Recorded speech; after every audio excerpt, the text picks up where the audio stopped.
दारुल-इफ्ता अहले सुन्नत में मेल्स वगैरह का भी सिलसिला होता है, तो मेल्स पर भी इस तरह के सवालात आते रहते हैं صحیح कि बगैर गवाहों के हमने निकाह कर लिया और जो शादी के बाद होते हैं काम वो काम भी होते रहे, صحیح तो आया इसका क्या होगा। صحیح तो यानी बहुत सारे मामलात ऐसे हैं इल्म दीन से दूरी की वजह से صحیح जो निकाह के शराइत हैं उनका भी लिहाज नहीं रखा जाता صحیح और इंसान जो है वो अपने हवस की तकमील में लग जाता है। صحیح तो निकाह बगैर गवाहों के मुनाकिद नहीं होता। صحیح यानी अगर मर्द औरत तन्हाई में एक दूसरे को कि मैंने तुम्हें अपने निकाह में लिया, उसने कहा मैंने कबूल किया, इस तरह इजाब कबूल के जो अल्फाज हैं अगर बगैर गवाहों के वो एक दूसरे से कह देते हैं तो इस तरह कह देने से वो निकाह नहीं हो जाता। गवाह भी मिलना अब तो मुश्किल नहीं है, मिसाल के तो जिस तरह की हालत है। हाँ देखें, गवाह मिलना भी मुश्किल नहीं है, दोस्त यार और इस तरह के बहुत सारे ग्रुप बने हुए होते हैं जो दोस्तों का सिलसिला चल रहा होता है, निकाह भी हो जाता है। सही।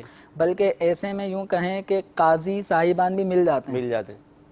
आम फीसों के मुकाबले में इसमें फीसें वो डबल ट्रिपल भी रखते हैं। सही। तो असल में देखें बेहयाई का दौर है, लड़की को अपनी इज्जत की कोई परवाह नहीं, अपने माँ बाप की इज्जत की कोई परवाह नहीं, अपने ख़ानदान को मलिया मेट करके जा रही होती है और कुछ ही दिन में वापसी भी इस अंदाज में आती है कि घर वाले भी उसको क्या इज्जत देंगे। अब मुआशरे में माँ बाप का नाम उन्होंने बदनाम कर दिया होता है।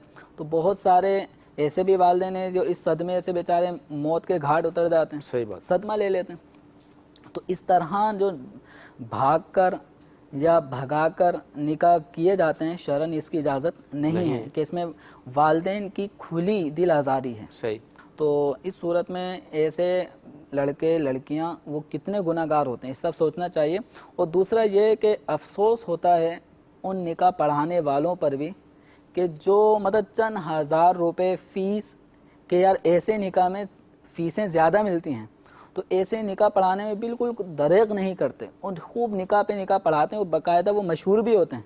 माज़अल्लाह में एक चोट लगाने के लिए कहता हूँ कि कोई उनकी बहन को ही भगा के लाओ काजी साहब से कहे, उसको क्या पता कि काजी कुछ भी एक बात है, तो काजी साहब के निकाह पढ़ाएंगे? सही नहीं पढ़ाएंगे। तो ऐसे में इन काजी साहिबान को भी चाहिए कि अरेंज मैरिज हो। सही। अरेंज मैरिज का मतलब यह है कि बाकायदा लड़की और लड़के दोनों तरफ के वालिदैन सरपरस्त ये इस निकाह पे राज़ी हों, लड़की इज्जत के साथ रुखसत हो, ऐसे निकाह पढ़ाएं। सही।